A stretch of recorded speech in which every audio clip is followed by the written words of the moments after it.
گفت خیز اکنون هدایتت بیرخش بالام بردار. رسول اکرم گفتن از روزی که من مبعوث و پیغمبری شدم، من اعلانی پیغمبری شدم، پروردگار شیطان و ابلیس عین جزیره عرب به نصیب کرد.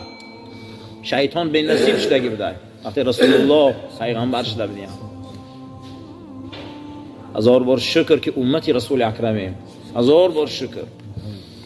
با دوری خیش کن حکم امامت، تو آراینده محراب و دینی، رسولی رحمت للعالمین. اکنون گرد دگو امام را جمع میکنی. صحابه های تو امامن، صحابه های تو امامن.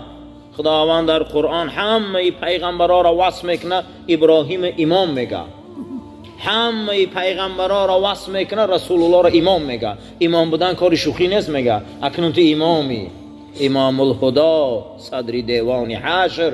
روز قیامت در محشرگاه رسول الله صلی الله علیه و سلم نامه اعمال هر یکی ما در راست میستن. اینا امام الهدا هن، امام هدایت یافتن. هر نامه اعمال امت ای نظارت رسول اکرم میگذرونن، به حکم میبرونن. حتی پیغمبر فرمودن حدیث امام مسلمه که خدا برای من نیروی قدرت دادگی، شما را ای پول سیراد میگذرانن، اطراف سیراد چنگکای از که شما میغلطید همون روز میکنی، من از کمربنداتون میگیرم راستون میکنم شما میگذری. بو خدا من در این قدرت داده. این رحمت للعالمین. این تو آراینده محراب و دینی، رسولی رحمت للعالمین. پیا پی شد به وحیش پیکی جبریل، بشد نجمن همه آیات تنزیل. اکنون جبرئیل امین حضور رسول اکرم در انگی صبح صادق آمدن میگرفتن. طول 23 سال این قرآن ورق اکرم آورد. لا یمسه الا المطهرون، تنزیل من رب العالمین. این قرآن هیچ کس نمیفهمه. شما گمان نکنید میگه قرآن فهمیدنش آسانه. شما نفهم گمان نکنید قرآن تفسیرش آسانه. این در داخل آیات و صدفهای پیچیده ای که این ایزه ای عرش خدا میبینه، این هیچ کس نمیفهمه مگر پاکیزگان را میفهمن. اینا پاکا میفهمن. پاکا در این دل شب میخزن، اینا میخوانن. سلطان صلاح الدین ایوبی وقتی می آمده در داخل مسجد قدس، وقتی میدهک بوده، می آمده یک امام از نقره میگه منبر و محراب می ساخته. در بالای منبر و محراب ما و ستاره را میمانه و می نویسه که اشهد ان لا اله الا الله. در محراب می نویسه و اشهد ان محمد رسول الله را در منبر. و تمام مردم میپرسیدن که چرا این کارا میکنی، چرا این کارا میکنی؟ گفته ای روز میشه که مسجد قدس فتح میکنن، این دو منبر و محراب در همونجا میمونن. تا چرا جدا جدا کردی؟ گفته هیچ محل الله به محمد نمیتونه، که جای در الله باشه محمد هسته. میگه سلطان من حق بود. میگه نگاه میکرد، بعد از اون میگه اینا کی میداره در مسجد قدس؟ گفت از چندین بزرگای دین فهمیدگیم که مرد از مردان خدا روز میشه و قدس میگیره، در داخل اوی منبر میمونه. انا همین شجاعت این گوده که دلیری میتیه از روزی که میدهک عشق و علاقه قدس در این دلش میمونه. روز میشوه که دروازه های قدس هوی میشوه، این جانورای وحشی همه گرفته میروند. این منبر و محراب میروه که منبرساز و محرابساز هر مرده رفتگی منبر استاده آورده در مسجد قدس میمونه. از این منبر ندای ملکوتی قرآن صدا بلند میکنه. در همین دنیا این پیامبر منبر میسازه، این پیامبر محراب میسازه. این پیامبر محرابش نمیستی لوس و چرکینی و بدبویی بدن میشوی تازه میکنی. این هم پیغمبر میگه. این میبیو بزن ای شاهدین کوسی هدایت، بدوری خیش کن حکم امامت. تو آراینده محراب و دینی، رسولی رحمت للعالمین. پیا پی شد به وحیش پیک جبریل، بشد نجمن همه آیات و تنزیل. زهر سو شد به حضرت جمع یاران، عمل کردند اندر حکم قرآن. عمرو بن عاص وقتی مرگش تا پاهاش درازه بعد از او بالای سرش میبیارن میگن ای دانای سیاست دنیا، اکنون امروز میبینیم که اکنون سفر نزدیک شده است، یگان وصیت و نصیحت، یگان صفت از آن صفت رحمت للعالمین نمیکنیم، اونا از اون چهره پیامبر گاو نمیزنی. میگه همیتا آوازای خروشته قدیم، میگه او روش طرفی دیوال بود، بعد از اون میگه همیتا تا داد روش و گفت آیا شما میتونه بیرون برای با چشم سرتان آفتاب تماشا کنی؟ گفتن نه نه نه نمیتونیم. کی با چشم سرش آفتاب با پررگی میبینه؟ گو هیچ کس. گو قرآن پیغمبر سراج منیر را میگه این آفتاب تابونه. من نمیدونم کجایی را نقل کنم، نمیدونم من کجاش نقل کنم. گفت چی خیل؟ گفت من ابن ولید، ابن عاص، ابو عبیده، اون صحابه هایی که روم و فارس لرزاندیم، وقتی روبروی ما خونش میبرامد چی خیلی که در نمک آب میزدیم و آب میشنیم در پیشش. گاو زدن نمیتونی زای حیبت حضرته.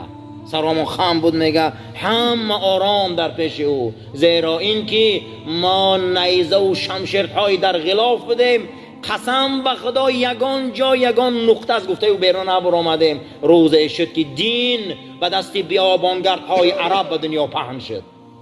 شما صاحبی دین شده، در اطراف این قرآن یاراش جمع شدن، صحابه ها جمع شدن، حکم قرآن قد زندگی کردن. این قرآن اونها را بلند کرد. چما بگرفت نورش روی عالم، به اطرافش صحابه همچو انجم ز فرقان. مؤمن و کافر شده فرق، در این طوفان همه کفار شده غرق. صحابه رنگی ستاره اطرافش آمدن، نوری روی رسول اکرم. میگه از محتاب هم زیبا بودن. میگم خب شروع بدین حضرت. میگم خب زیبا بودن که مادرمان عایشه چند روایت گفته که درس کو زنای مصر یا چهره یوسف دیدن، دست بریدن. قسم به خدا این زنای دنیا اگر حضرت صورت اصلش قدیمه دیدن کو قفسای سینه شون میبریدن. رنگ ستاره میگه رنگ یک ماهتاب زیبا بودن. حتی که انس بن مالک میگه در یک از غزوه ها حضرت در بالای سرشون لباسی روی مال شال سرخ پرتافتگی بودن، فرو آمدن، خیال کردن که ماهتاب زمین فرو آمده. خیلی زیبا، خیلی خوشرو. این صحابه رنگی میگه ستاره ها در اطرافش بوده. قرآن آمد که مومن کافر جدا کرد. از روز این قرآن آمد در دل کافرها طوفان غلطیده، اما این طوفان قرآن کفر میشوه، فسق میشوه. از روز این قرآن آمد دنیا را میگه طوفان انداخته. چی و این قرآن های؟ این قرآن هست که کسی ای چارچوبه این بیرون برای او حکمش میخونه.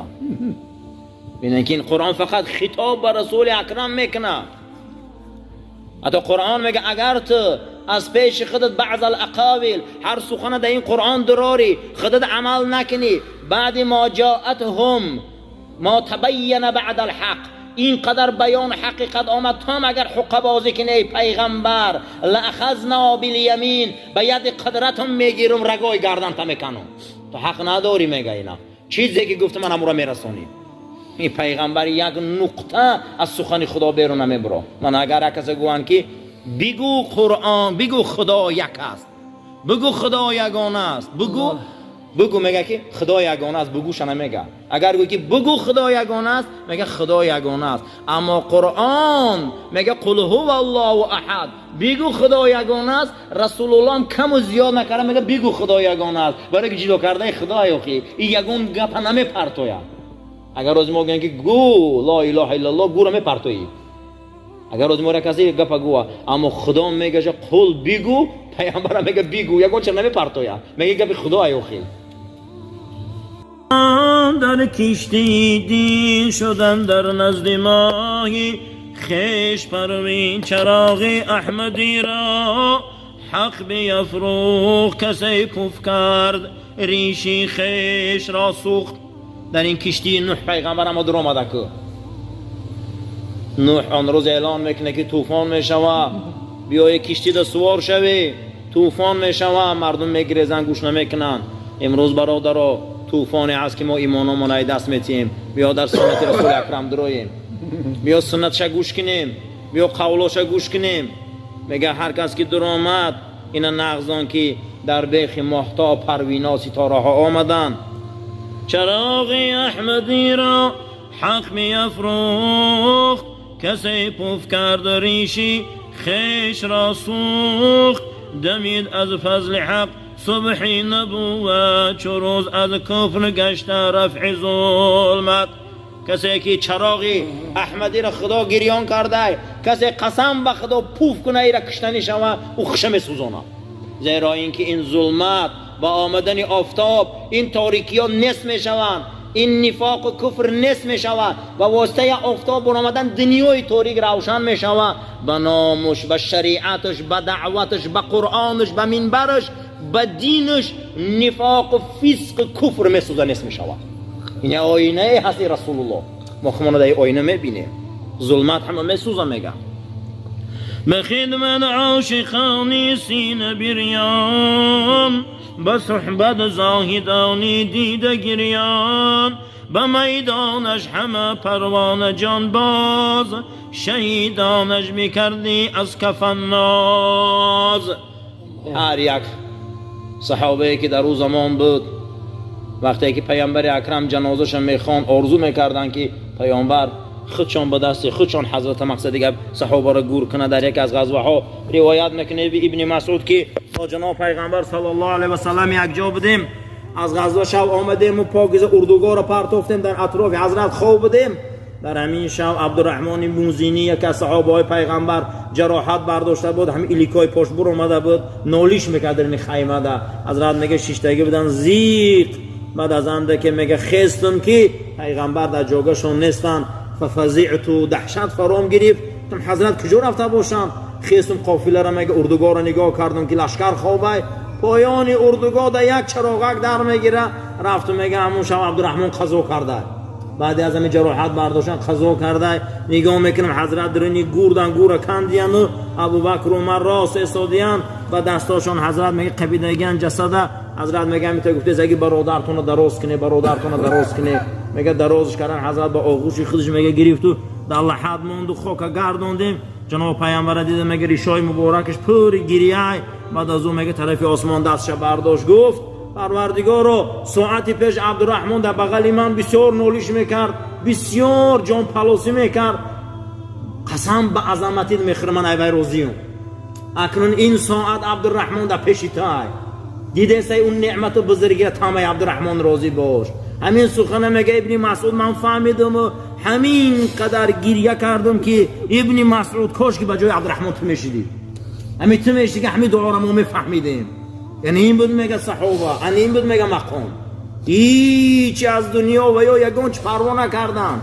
اینها به نمی صدق ایمان انا میخه روزا دیدم میگه گریه کردم که کاش که بجای عبدالرحمن من میشیدم، همین دعا را در حق میفهمیدم. پروردگار این خیر قبول گردان و این مجلس آباد گردان و پیشگاه ما را کشاده گردان و روحانیت رسول اکرم از ما راضی گردان و پروردگار را دکان حاجی فیض الله را آباد و تنش صحت و فرزنداش به کمال پیری رسان و قبر پدرش پر نور و قبر مادرش پر نور. این جمعیت عاقبت کارشان به خیر، ایمانشان به سلامت. خدایا مشکلات ما را آسان گردان. آمین یا رب العالمین. در شریعت آدم در 12 سالگی به بلاغت میرسیده، اما در طریقت نزد علمای اخلاق و تربیت آدم در 40 به ویه میرسیده. یعنی که ای 12 اگر مبلغ شریعت در بلاغت باشه، در 40 سالگی هر یک مرد و زن پخته میرسیدیم در نزد علمای تصوف. رسید حضرت به 40 سالی مبارک، رسید حضرت به 40 سالی مبارک، بیامد وحیش از ایزی تبارک. در 40 سالگی حضرت وقتی که رسیدن ای جانب خدا اولین خبرها با واسطه خوابای راست بود. رسول اکرم خواب میدیدن، رؤیاهای صادقه، اما خواب را میدیدن فردا رنگ صبح صادق باری، نتیجه شم میدیدن. بعد از او در یک ماه شریف رمضان 30 روز 29 روز در غار شب زنده‌داری میکردن.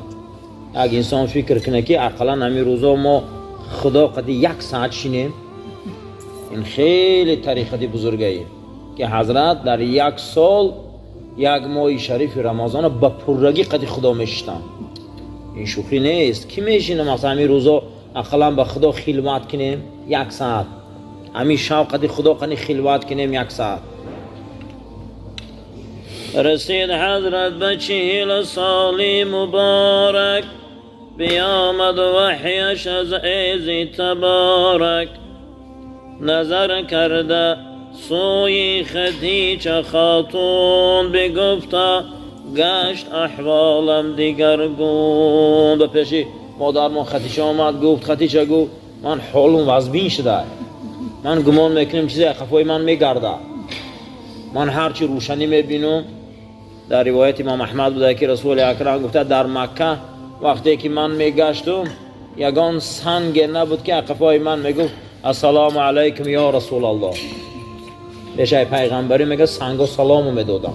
حتی در سینی 8 سالگیش عبدالمطلب وقتی که رفت در وادی قصوا با بحیرا گفتنی عالمی نصرانی وا خورد و کاروان من کرد. عبدالمطلب گفت که اینا گردان بر، گفت در مکه که یهودی های یمن این ضررشون میرسونن. گفت چی با؟ گفت این آخران پیغمبره. گفت از کجا فهمیدی؟ گفت من ای بلندی دیدم. گفت از قفاش چی علف و خوشاک و درختی هست ای قفا این سجده میکنن. این خیلی کار فقط برای پیغمبران میشه که اون وقت حضرت یاش بودن 8 ساله بودن. نظر کرده سوی خدیجه خاتون، بگفتا گشت و احوالم دیگرگون. بیپیچانید بسر جامعی خوابی، آمد جبرائیل از نزد وهاب. وقتی که آمد میگه من از غار حرا وقتی که می برآمدم بیرون، بعد از برآمدن او وقتی که از غار حرا بیرون برآمدن حالت ده دیدم ملائکه در بین آسمان و زمین 6 تای. من گفت که السلام علیک یا رسول الله. اولین بار حضرت جبرائیل امین به صورت اصلیشان ببینم که میگم افق پر رای. خداوند در قرآن جبرائیل چند نام قطعی آورده.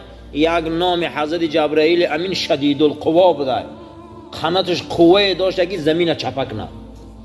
شدید القوا، رسول کریم. در دیگر جا در افق اعلا چند نام قد جبرائیل آمده بوده. و اساس ایمانا که کامل شد و مردم ملائکات که ایمان آوردن شناختن و نام او جبرائیل شد. یعنی که عبدالله بنده خدا رئیس دستگاه ملائکه الهی. حضرت میگه من اولین بار در وقت پیغمبریش حضرت به همین صورت دیدنشه. یعنی میگه وقتی که من جبرائیل دیدم بین افقی آسمان و زمین پر بود. خدیجه رو داناگیش بینین که ابو جهل آسا خالیش میکنه، حتی که چندین تن از قبیله مخزوم میلیاردراش آسا خالیش میکنن. همین قدر داناگی میکنن، همین قدر میبینن. در همون زمان ثروتمندترین زن در زمان عرب بود، اما او یک چیز شناخت، او واقعا آخرت شناس بوده. در چهره رسول اکرم آخرت دید. خشا به حال آدمی که رفیق آخرتی پیدا کنه. در چهره رسول اکرم آخرت دید، در چهره رسول اکرم پاکیزگی را دید. همه مال فدای دین رسول اکرم کرد. حتی که چند مراتب عایشه صدیقه میپرسیدن مادرمان که چی اینقدر ایوای مادا وصف میکنی گپ میزنی آخی چی؟ ایوای بهتریناش در نزد شما از فرستاده خدا، ایوای بهتریناش هست. گو ایوای بهترین جال خدا نداده. همین قدر خدیجه را دوست میداشتیم. روایت امام احمد میگه نه گپ نگو عایشه، این گپ گاو نزن، ایوای بهترین شد. اما زیرا اینکه ایوای خداوند برای من گفت فرزند داده. در یک روایت دیگر حتی که صیغه واحد قد گفتیم که خدا ایوای من یک تا دختر داده. الحمدلله که همین فرزنداشون که از دنیا رفتن یا فاطمه و زهرا مون امروز نسل پاکیزه رسول الله که اونها رو سید زاده ها میگن از این خاندانن. الحمدلله این خونی پاک، تنه پاک، جسدی پاک. این این نعمته که در وقت مردنشان روایت امام طبرانی که علی را وصیت میکنن فاطمه که علی در همین امور زندگیم غیر مادرم هیچ کس تنی من ندیده. من اگر از دنیا قضا کنم و گذرم فقط غسل میت من بدن من خودت شو. حتی که یگان زن هم بدن من دیدگی نیست غیر مادر. همین خیلی یاش، همین خیلی زن، همین خیلی انسانیت. یاش وقتی پیش جناب پیغمبر میگه بسیار گریه میکنن لحظه آخری حضرت، وقتی حضرت آخرا لحظه های حیاتش نه، جناب پیغمبر اندک با خرسندانه میگه که از اولادم اهل ایمان اولین انسان پیش من میبید توی فاطمه گریه نکرد. یعنی خیلی بر رسول الله مانند بدیان، خیلی حضرت بر رسول الله مانند بدیان. بعد از در یک روایتی که امام احمد میبیاره حضرت گفته که بدن که فاطمه گوشت از گوشتپاره های بدن مای، کسی خرسندش کنه خرسندم کرده، کسی زیقش کنه زیقم کرده. از اون نسل، از اون خاندان، از این شخصیت، این گونه شخصیت ها با دنیا میبیان. امام حسن و امام حسین، زینب و امی گلثوم، یک پسر بچه دیگه محسن داشت میگه از دنیا گذشتن. حتی امی بنین روایت میکنه که بعد ایسر فاطمه رفتن، حضرت عمر میگه خاندانی ما آمد من عصاخالی کرد از قبیله ثعلب که ای رئیس قبیله ثعلب، ای رئیس قبیله ثعلب، فهمیدیم که دختر قدرس داشتی علی دا عصاخالی آمدن. همین امی بنین و وقتا 16-17 ساله بوده، علی دا عصاخالی آمدن. و میگم این وقت میگه این گپا که فهمید میگه رئیس قبیله بود، میگه پدرشون ایجا شد که کی گو علی دا عصاخالی آمدم اخی فاطمه دنیا گذشته میخوام که علی دا جفتی اویم. بعد از اون میگه پدرشون خیز امی بنین زنی حضرت علی بودن، میگه ایجاشون خیز گو علی دا ما زن نمیتیم، گو علی دا ما غلام میتیم، اگر شما قبول کنید دخترمونو میبخشیمش. حضرت عمر عصاخال بودیم. بعد از اون میگه امی بنین پیر شدگی بود، 4 تا بچه از همین میشوه، یک تاش ابوالفضل عباس بود. ابوالفضل همین میشوه. امروز هم شیعه ها کربلا میبینن برای ابوالفضل گفته گریه میکنن، برای همین ابوالفضل. وقتی که حضرت امام حسین که اینقدر در اون حالت جراحت میبردارن، حتی میگه رنگ شیر زمین، شیر زخمالو در زمین غلطیده بود، میگه حتی که یک پاش میگه راست بوده یک پاش نه، اما خنجر گیری میگه با طرف همون زمان واقعات دویدند. در همونجا وقتی جان به حق تسلیم کرد، صدا رو امی بنین دمه بیارن که امی بنین ابوالفضل شهید شد، امی بنین وای بچت شهید شد، امی بنین عبیدالله شهید شد. 4 تا بچه‌ش میگن حضرت امی بنین مادرمون که پیر بودند از سری عصا و میگه همش مایله حسین نگاوزن، حسین شخیل شده باشه، میگه داد زدن، میگم خیلی اشکاش ریخته تبرانی میبیاره. میگه گفتن حسین هم مرد، میگه که همین میگه یک صدای بلند زد، میگه امی بنین همون سری تیاه خوش آمد، میگه در زمین زد و نعره زد که ای فاطمه امانت نگاه کردن نتونستم، فرزندات کلان کردم امانت نگاه کردن نتونستم، نمیدونم فردا محشر ده چی جواب میده. ای فاطمه نتونستم. این 4 بچه‌م فدای بچه‌های تو بود. میگه داد زد، همین گریه کرد، 86 ساله کمپیر گریه کرد. همون روزی که خونه تا عروس شده آمدم، وقتی که همون روزی که عروس شدن آمدند نام منم فاطمه بود. همین علی من فاطمه گفته صدا میکرد، گوده میگه همین نگاه میکردم چشم حسن حسین میگه 4 فاطمه میفهمیدن. او چمون نگفته آمدن میگه حضرت علی را گفته است که علی پدر و مادرم فدات شوه، همین روزی بارد نام من فاطمه نگو، برای که من نمیخوام که فرزندایت ناراحت شوند. وقتی تو فاطمه میگی من میترسم، التماس و نامش حضرت علی امی بنین میمونه. میگه یک زن میبیان نام زنی اول نیست نمیکنن. امروز چی زن ها میبیان زنی اول نامش نیست میکنن، از صفای نیست کردن نام یکم میشوند. اما امی بنین میبیان میگه پدر و مادرم فدات بود نکمی کاره، بیا همین نامی من فاطمه نگیر دیگه با امی بنین میمونه.